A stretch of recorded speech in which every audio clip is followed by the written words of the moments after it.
जयशंकर प्रसाद की कहानी आकाशदीप, जो एक अमर और निश्चल प्रेम कथा है। दो बंदी जो समुद्री जहाज में बंधे सो रहे थे। पहला बंदी दूसरे बंदी से कहता है, बंदी। दूसरा बंदी, क्या है, सोने दो, मुक्त होना चाहते हो?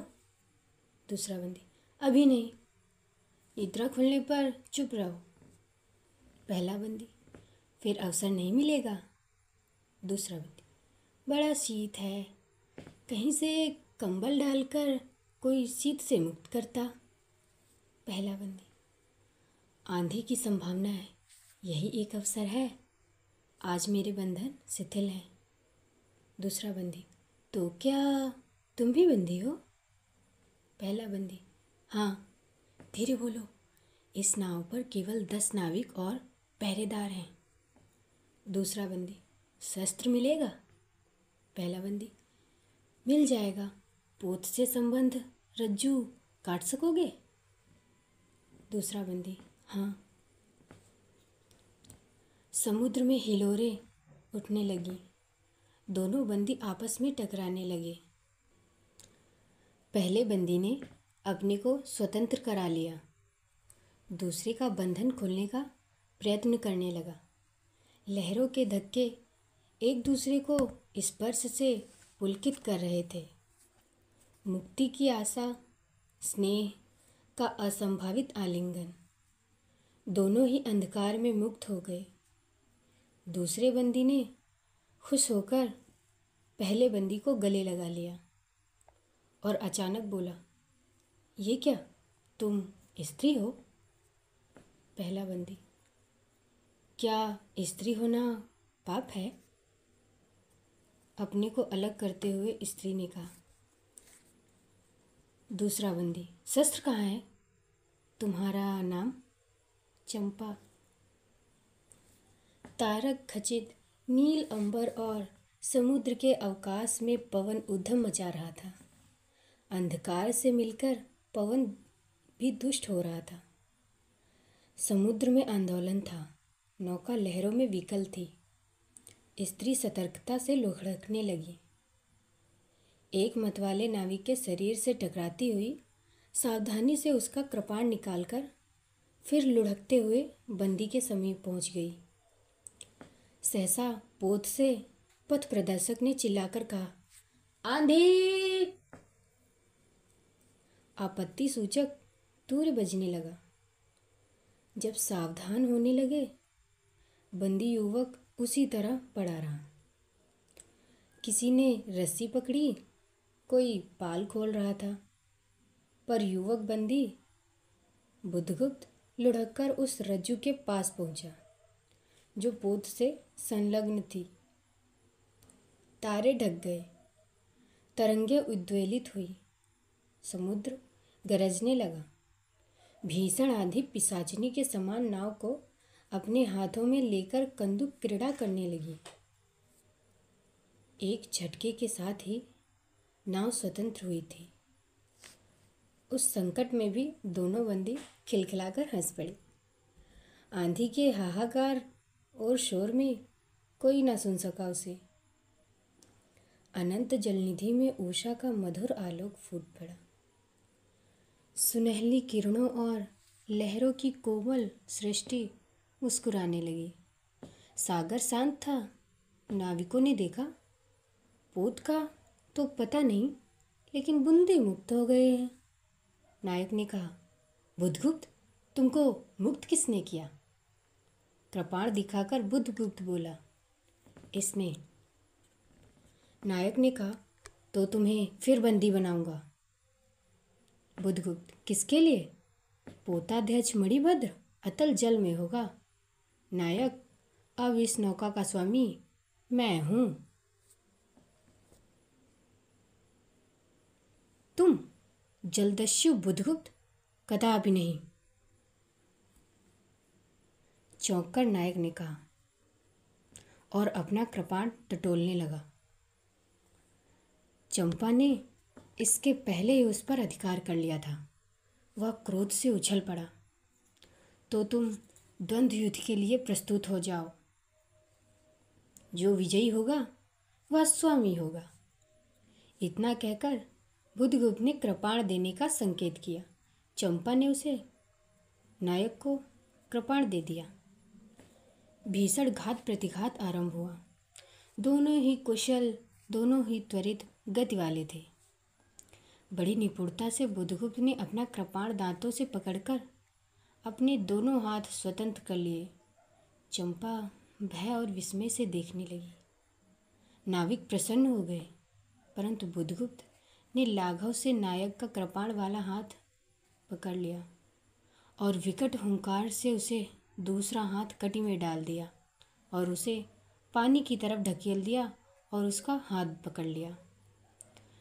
दूसरे ही क्षण प्रभात की किरणों में बुधगुप्त का विजयी कृपाण उसके हाथों में चमक उठा। नायक की कातर आंखें प्राण भिक्षा मांगने लगी। बुधगुप्त ने कहा, बोलो, अब स्वीकार है कि नहीं? नायक, मैं अनुचर हूँ, वरुण देव की शपथ, मैं विश्वासघात नहीं करूँगा। बुधगुप्त ने उसे छोड़ दिया। चंपा ने युवक जलदस्यु के समीप आकर उसके क्षतों को अपनी स्निग्ध दृष्टि और कोमल करों से वेदना विहीन कर दिया। बुधगुप्त के सुगठित शरीर पर रक्त बिंदु जल विजय तिलक कर रहे थे। विश्राम लेकर बुधगुप्त ने पूछा, हम लोग कहाँ होंगे? बाली द्वीप से दूर, संभवतः एक नवीन द्वीप के पास, जिसमें अभी हम लोगों का बहुत कम आना जाना होता है।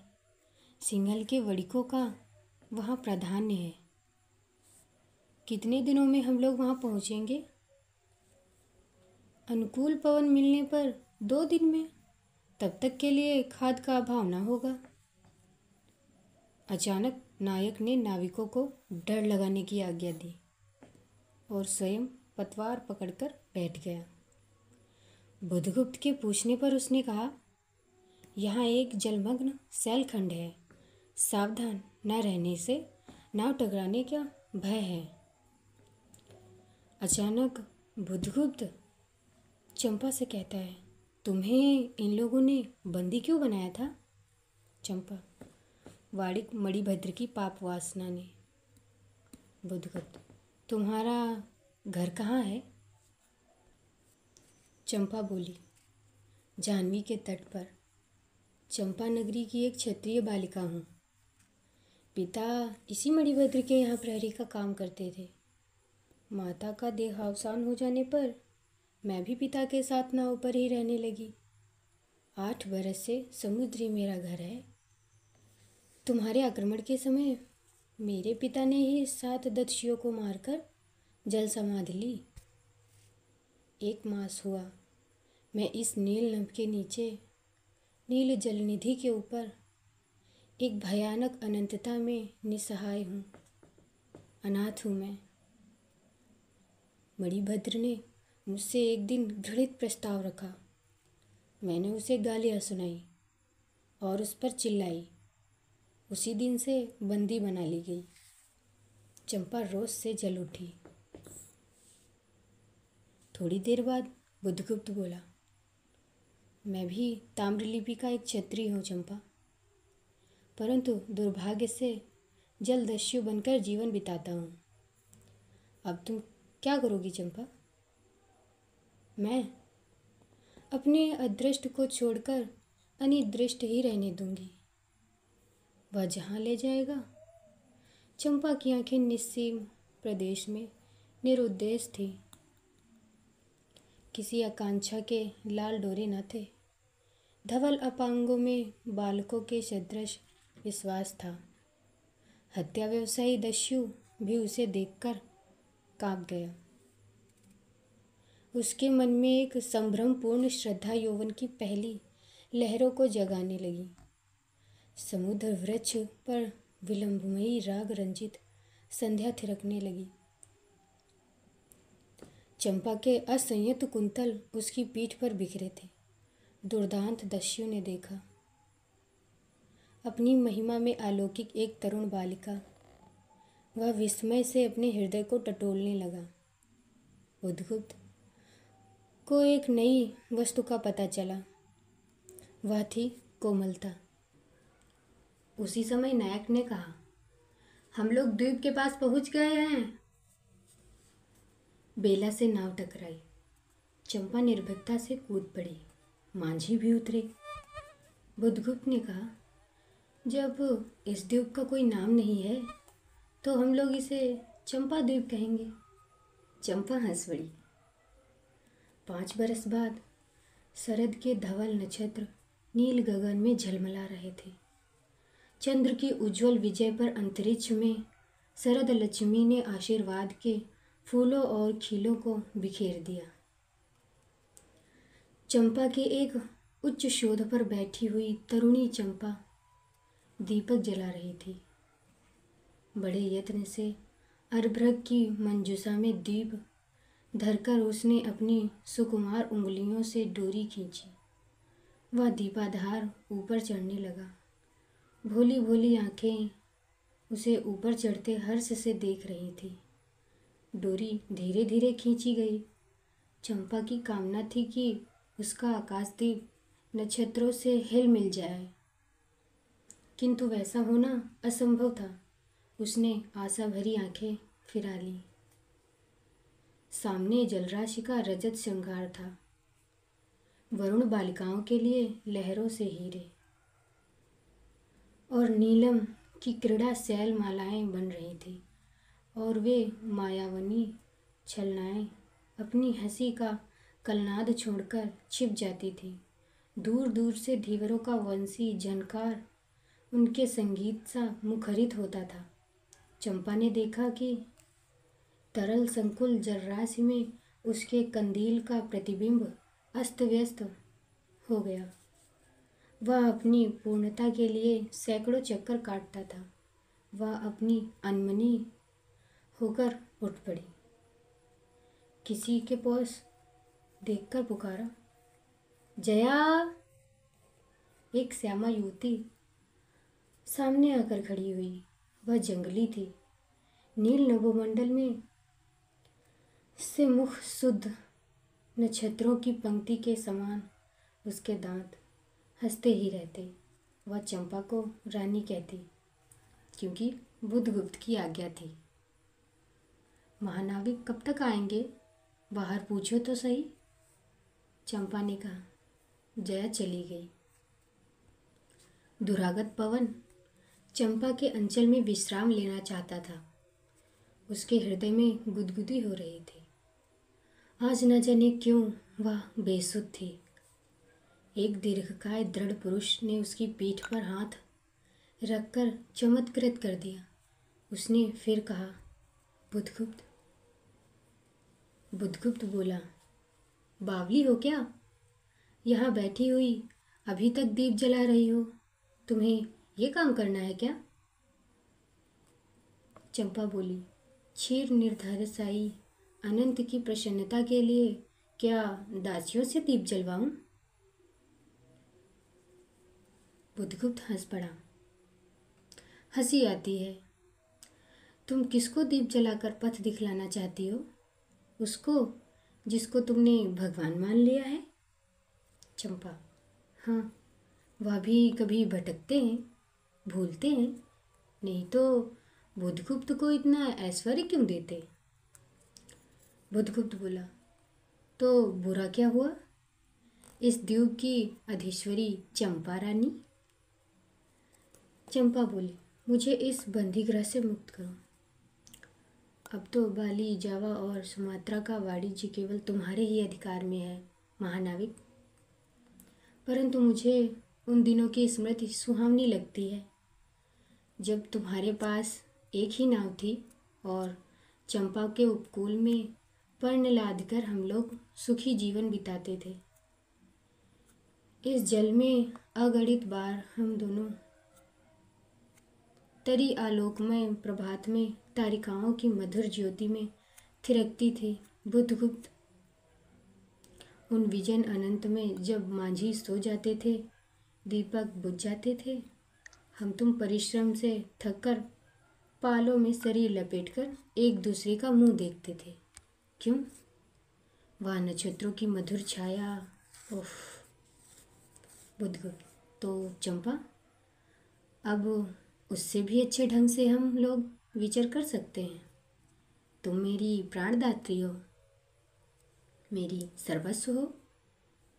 चंपा, नहीं नहीं, मुझे दस्युव्रति छोड़ दी, परंतु हृदय वैसा ही अकरुण है तुम्हारा, सदृढ़ और ज्वलनशील है।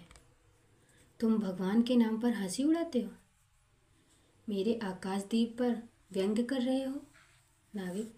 बुधगुप्त, उस प्रचंड आंधी में प्रकाश की एक एक किरण के लिए हम लोग कितने व्याकुल थे।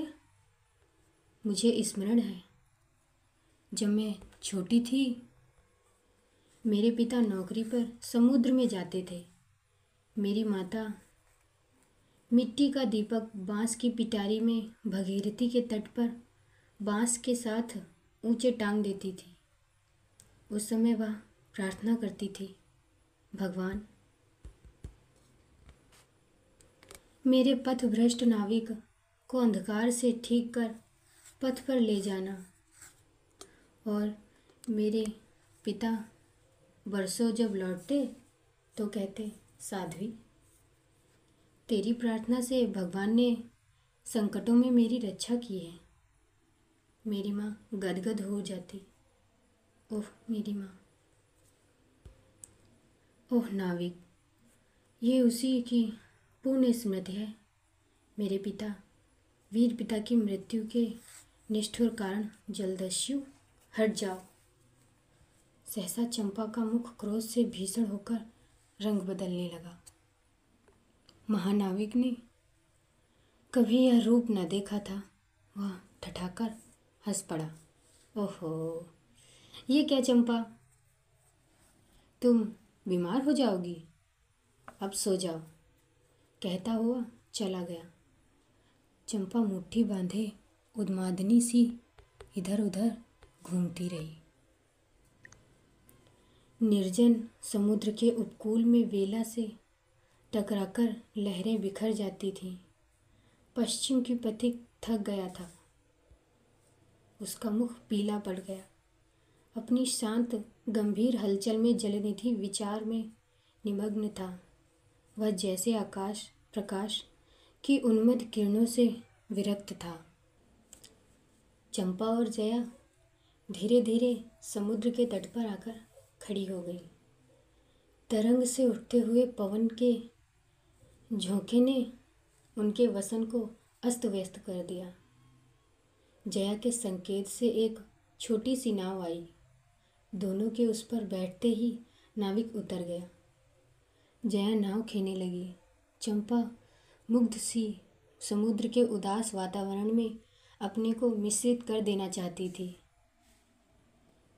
चंपा कहती है, इतना जल, इतनी शीतलता, हृदय की प्यास न बुझी, पी सकूंगी नहीं। तो वैसा वेला में चोट खाकर सिंधु चिल्ला उठता है, उसी के समान रोदन करूं। यह जलते हुए स्वर्ण गोलक सदृश अनंत जल में डूबकर बुझ जाऊं।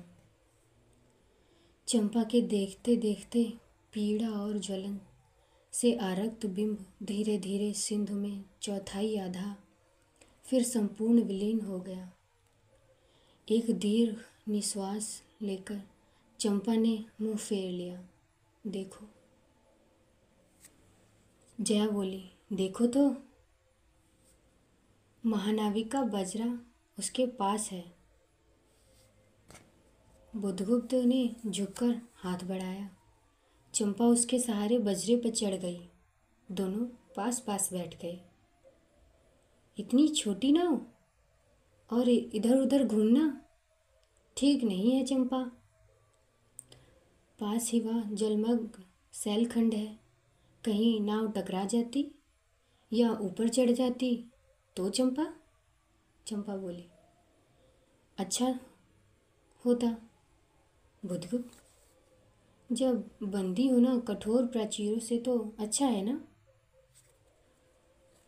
बुधगुप्त बोला, ओह चंपा, तुम कितनी निर्दय हो। बुधगुप्त को आज्ञा देकर तो देखो, वह क्या नहीं कर सकता तुम्हारे लिए। जो तुम्हारे लिए नए द्वीप की सृष्टि कर सकता है, नई प्रजा खोज सकता है, नए राज्य बना सकता है, उसकी परीक्षा लेकर तो देखो। कहो चंपा। और तलवार निकालकर, अपना हृदय पिंड निकालकर अपने हाथों में अतल जल में विसर्जन कर दे महानाविक। जिसके नाम से बाली, जावा और चंपा का आकाश गूंजता है, वह थर्राता था। घुटनों के बल चंपा के सामने छलछलाई आंखों से बैठा था। सामने सैलमाला की चोटी पर हरियाली से विरक्त जल देश में नील पिंगल संध्या प्रकृति की सहृदय कल्पना, विश्राम की शीतल छाया स्वप्न लोक का सृजन करने लगी। वह मोहिनी के रहस्यपूर्ण नील जाल का कुहकू विस्फोट पड़ा। जैसे मदिरा से सारा अंतरिक्ष सिक्त हो गया, सृष्टि नील कमलों में भर उठी। उस सौरभ से पागल चंपा ने बुधगुप्त के दोनों हाथ पकड़ लिए। वहाँ एक आलिंगन हुआ, जैसे क्षितिज में आकाश और सिंध का। किंतु उसी बीच चंपा अचानक चैतन्य होकर अपनी कंचुकी से एक कृपाण निकालकर कहा, बुधगुप्त, आज मैं अपने प्रतिशोध का कृपाण अतल जल में डुबा देती हूँ। हृदय ने छल किया, बार बार धोखा दिया। चमककर वह कृपाण समुद्र का हृदय भेदता हुआ विलीन हो गया। बुधगुप्त कहता है, तो क्या आज मैं विश्वास करूं कि तुमने मुझे क्षमा कर दिया? आश्चर्य कंपित कंठ से महानाविक बुधगुप्त ने पूछा। चंपा कहती है, विश्वास? कदापि नहीं बुधगुप्त। जब मैं अपने हृदय पर विश्वास नहीं कर सकी, उसी ने धोखा दिया, तब मैं कैसे कहूँ मैं तुम्हें घृणा करती हूँ, फिर भी तुम्हारे लिए मर सकती हूँ। अंधेर है जलदस्युओं, मैं तुम्हें प्रेम करती हूँ। चंपा रो पड़ी। वह सपनों की रंगीन संध्या तम से अपनी आंखें बंद करने लगी। दीर्घ निश्वास लेकर महानाविक ने कहा, इस जीवन की पूर्णतम घड़ी की स्मृति में एक प्रकाश ग्रह बनाऊंगा चंपा। यहीं उस पहाड़ी पर देखो, वहाँ पर। संभव है कि मेरे जीवन की धुंधली संध्या उससे आलोकपूर्ण हो जाएगी। चंपा के दूसरे भाग में एक मनोरम शैलमाला थी। वह बहुत दूर तक सिंधु जल में निमग्न थी। सागर का चंचल जल उस पर उछलता हुआ उसे छिपाए था। आज उसी शैलमाला पर चंपा के आदि निवासियों का समारोह था। उन सबों ने चंपा को वन देवी सा सजाया था। ताम्र लिपि के बहुत से सैनिक नाविक की श्रेणियों में वन कुसुम विभूषिता चंपा सिविल कारूढ़ हो जा रही थी। शैल के एक ऊंचे शिखर पर चंपा के नाविकों को सावधान करने के लिए सुदृढ़ दीप स्तंभ बनवाया गया था। आज उसी का महोत्सव है। बुधगुप्त स्तंभ के द्वार पर खड़ा था। शिविका से सहायता देकर चंपा को उसने उतारा। दोनों ने भीतर पदार्पण किया था कि बांसुरी और ढोल बजने लगे। पंक्तियों में बालिकाएं आ गईं। कुसुम भूषण से सजी वनबालाएं फूल उछालती हुई नाचने लगी। दीप स्तंभ की ऊपरी खिड़की से यह देखती हुई चंपा ने जया से पूछा, ये क्या है जया? इतनी बालिकाएं कहाँ से बटोर लाई? चंपा जया बोली, आज रानी का ब्याह है ना, इसलिए। बुधगुप्त विस्तृत जलनिधि की ओर देख रहा था। उसे झकझोरकर चंपा ने पूछा, क्या यह सच है बुधगुप्त महानाविक? यदि तुम चाहो तो ये सच भी हो सकता है चंपा।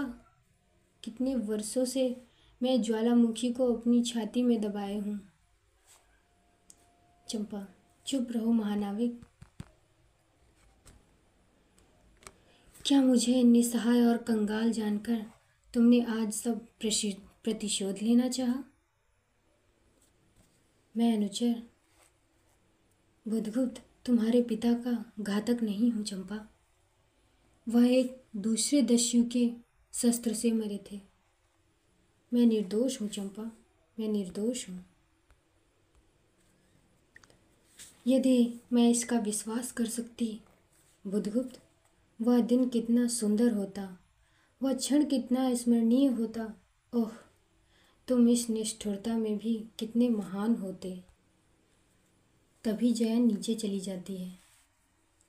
स्तंभ के संकीर्ण प्रकोष्ठ में बुधगुप्त और चंपा एकांत में एक दूसरे के सामने बैठे थे। बुधगुप्त ने चंपा के पैर पकड़ लिए।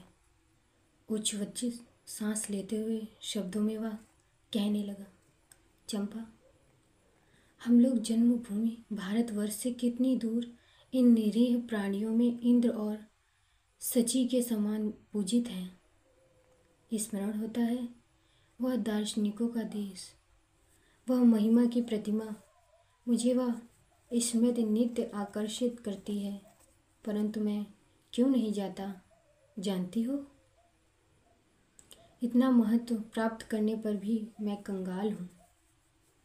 मेरा पत्थर सा हृदय एक दिन अचानक तुम्हारे छूने से चंद्रकांता मणि की तरह द्रवित हुआ।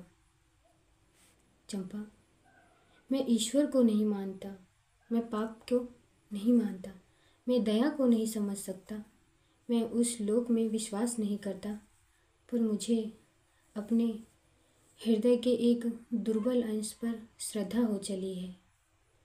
तुम ना जाने कैसे एक बहकी हुई तारिका के समान मेरे शून्य में उदित हो गई। आलोक की एक कोमल रेखा इस निविड़तम में मुस्कुराने लगी। पशुबल और धन के उपासक के मन में किसी शांत और एकांत कामना की हंसी खिलखिलाने लगी। पर मैं हंस न सका चंपा। चलोगी चंपा? पोतवाहिनी पर असंख्य धनराश लादकर राजरानी सी जन्मभूमि के अंक पर आज हमारा परिणय हो। कल ही हम लोग भारत के लिए प्रस्थान करें। महानाविक बुधगुप्त की आज्ञा सिंधु की लहरें मानती हैं। वे स्वयं पोतपुंज को दक्षिण पवन के समान भारत में पहुंचा देंगे। ओहो चंपा, चलो। चंपा ने उसके हाथ पकड़ लिए। किसी आकस्मिक झटके के एक पल भर के लिए दोनों के अधरों को मिला दिया। अचानक चैतन्य होकर चंपा ने कहा, बुधगुप्त, मेरे लिए सब भूमि मिट्टी है, सब जल तरल है, सब पवन शीतल है। कोई विशेष आकांक्षा हृदय में अग्नि के समान प्रज्वलित नहीं। सब मिलाकर मेरे लिए एक शून्य है। प्रिय नाविक बुधगुप्त, तुम स्वदेश लौट जाओ विभवों का सुख भोगने के लिए और मुझे छोड़ दो मुझे बुधगुप्त। इन निरीह भोले भाले प्राणियों के दुख की सहानुभूति और सेवा के लिए छोड़ दो मुझे बुधगुप्त। तब मैं अवश्य चला जाऊंगा चंपा। यहाँ रहकर मैं अपने हृदय पर अधिकार नहीं रख सकूंगा, इसमें संदेह है। ओह, उन लहरों में मेरा विनाश हो जाए। महानाविक के उच्छ्वास में विकलता थी। फिर उसने पूछा, तुम अकेली यहाँ क्या करोगी? चलो मेरे साथ चंपा। पहले विचार था कि कभी कभी इस दीप स्तंभ पर से आलोक जलाकर अपने पिता की समाधि का इस जल में अन्वेषण करूँगी, लेकिन देखती हूँ मुझे भी इसी जल में जलना होगा, वैसे ही जैसे आकाशदीप। एक दिन स्वर्ण रहस्य के प्रभात में चंपा ने अपने दीप स्तंभ पर से देखा, सामुद्रिक नावों की एक श्रेणी चंपा का उपकूल छोड़कर पश्चिम उत्तर की ओर महाजल व्याल के समान संतरण कर रही है। उसकी आंखों में आंसू आ गए। यह कितनी ही शताब्दियों पहले की कथा है। चंपा आजीवन उस दीप स्तंभ में आलोक जलाती रही, किंतु उसके बाद भी बहुत दिन द्वंद द्वीप निवासी उस माया ममता और स्नेह सेवा की देवी की समाधि सदृश पूजा करते रहे। एक दिन काल के कठोर हाथों ने उसे अपनी चंचलता से गिरा दिया।